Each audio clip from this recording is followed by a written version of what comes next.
Assalamualaikum warahmatullahi wabarakatuh. Kembali lagi kita akan membahas materi yaitu semangat kebangkitan nasional. Semangat kebangkitan nasional tahun 1908. Ini bab 4 mata pelajaran PPKN bagian A. Oke ya. Bagian A di mana kita akan membahas sejarah singkat di sini kondisi bangsa Indonesia sebelum tahun 1908. Kita bahas sedikit sejarah kelam bangsa kita. Adanya sebuah penjajahan di atas bangsa Eropa. Nah, di Eropa di sana ada terjadinya sebuah peperangan.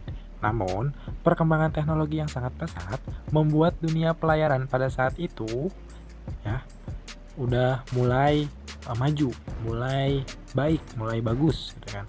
Nah, selang dari itu sekitar abad ke-15 Pelayaran ke beberapa negara baru atau negara yang memiliki potensi baik untuk dapat mereka kuasai atau kelola. Salah satunya yaitu bangsa Indonesia. Nah, tadi kan kita melihat terjadi sebuah dunia pelayaran yang sangat sudah mulai pesat, jadi memungkinkan berlayar dari pulau satu ke pulau yang lainnya. Nah, ini ada sedikit kita masuk lagi ke sejarah terjadinya masuk bangsa Eropa atau bangsa asing ke daerah ataupun ke Nusantara, ya yang sebut kita Nusantara terlebih dahulu karena Indonesia belum terbentuk.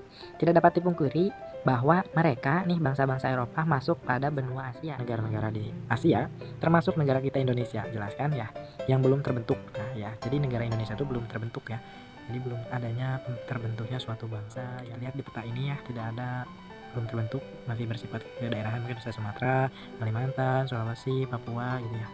Nah, di sini mereka masuk dan menguasai bangsa Indonesia dengan tidak baik. Mereka mengadu domba para warga dan kerajaan di Nusantara. Anggapan mereka bahwa pulau atau negara yang ia singgahi ini, ya, pulau yang ia singgahi ini merupakan pulau yang mereka temukan. Jadi mereka ini adalah penemu pulau yang pertama, anggapannya seperti itu. Jadi ingin menguasai pulau yang mereka singgahi saat itu, ya. Makanya dengan kukuhnya bangsa asing ingin menguasai seluruh Nusantara. VOC ya, VOC ini adalah sebuah organisasi yang dibentuk oleh bangsa asing ya, khususnya bangsa Belanda ya.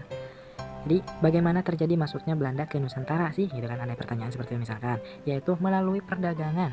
Perdagangan yang mereka namai dengan nama VOC ya. Jadi perdagangannya tuh namanya VOC. Jadi dia masuk ke Indonesia tuh untuk melalui perdagangan, gitu kan, adanya perdagangan VOC. VOC melakukan politik yaitu politik adu domba ya, politik adu domba. Jadi politiknya ini mengadu domba dengan yang ada di Indonesia. Misalkan nih ya, di sini kita baca terlebih dahulu, untuk dapat meruntuhkan kerajaan-kerajaan yang ada di Nusantara. Bahkan adu domba pun di dalam kerajaan itu sendiri hingga akhirnya misinya ini dapat ia kuasai dan merusak sendi-sendi kehidupan negara. Jadi bangsa Eropa ini mengadu domba kerajaan-kerajaan yang ada di Indonesia, bangsa Indonesia yang belum terbentuk.